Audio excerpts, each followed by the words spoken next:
ಮಂಗಳೂರು ನಗರದ ಪಡೀಲ್ ಕಣ್ಣೂರು ಬಳಿ ನಡೆದಂತಹ ರಸ್ತೆ ಅಪಘಾತದಲ್ಲಿ ನಮ್ಮ ಕುಡ್ಲ ವಾಹಿನಿಯ ಸಹ ಸಂಸ್ಥೆ ವಿಜಾರ್ಡ್ ಕೇಬಲ್ ನೆಟ್ವರ್ಕ್ನ ಸಿಬ್ಬಂದಿ ಹರೀಶ್ ಅವರು ವಿಧಿವಶರಾಗಿದ್ದಾರೆ.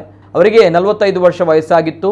ಕರ್ತವ್ಯ ನಿಮಿತ್ತ ಫರಂಗಿಪೇಟೆಗೆ ತೆರಳಿದಂತಹ ಹರೀಶ್ ಪಡೀಲ್ ಕಣ್ಣೂರು ಬಳಿ ಬೈಕ್ ನಿಲ್ಲಿಸಿದ ವೇಳೆ ವೇಗವಾಗಿ ಬಂದಂತಹ ಡಸ್ಟರ್ ಕಾರೊಂದು ಬೈಕ್ಗೆ ಡಿಕ್ಕಿ ಹೊಡೆದಿದೆ.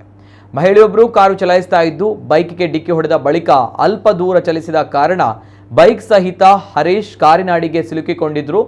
ಈ ಭೀಕರ ಅಪಘಾತದಲ್ಲಿ ಗಂಭೀರ ಗಾಯಗೊಂಡಿದ್ದಂತಹ ಹರೀಶ್ ಅವರನ್ನ ತಕ್ಷಣ ಖಾಸಗಿ ಆಸ್ಪತ್ರೆಗೆ ದಾಖಲಿಸಲಾಗಿತ್ತು. ಆದರೆ ಚಿಕಿತ್ಸೆ ಫಲಕಾರಿಯಾಗದೆ ಆಸ್ಪತ್ರೆಯಲ್ಲಿ ಅಸುನೀಗಿದ್ದಾರೆ. ಹರೀಶ್ ಕಲ್ಲಾಪು ಅವರು ಹಲವಾರು ವರ್ಷಗಳಿಂದ ವಿಜಾರ್ಡ್ ಕೇಬಲ್ ನೆಟ್ವರ್ಕ್ನಲ್ಲಿ ಸೇವೆ ಸಲ್ಲಿಸ್ತಾ ಇದ್ರು.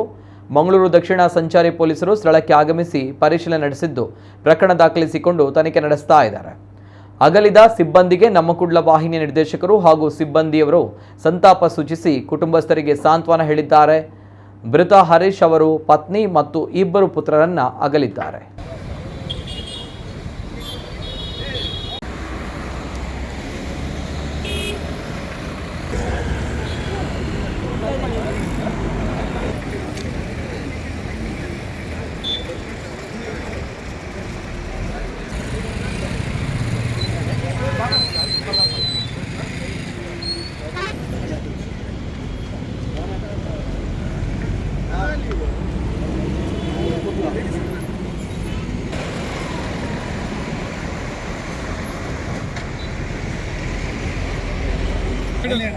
ಹೋಗಿ ಈ ಕಡೆ ಬನ್ನಿ ಬನ್ನಿ ಚೆನ್ನಾಗಿ P4